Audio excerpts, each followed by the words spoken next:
समनाथनाथं श्रीविश्वनाथं शरणं प्रपद्ये श्रीविश्वनाथं शरणं प्रपद्ये इलापुरेरं म्यविशालकेऽस्मिन्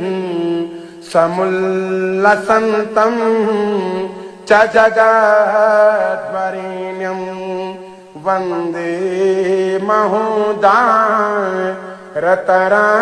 महोदारतरस्वभावं ग्रीष्णेश्वराख्यं शरणं प्रपद्ये ग्रीष्णेश्वराख्यं शरणं प्रपद्ये ज्योतिर्मयद्वार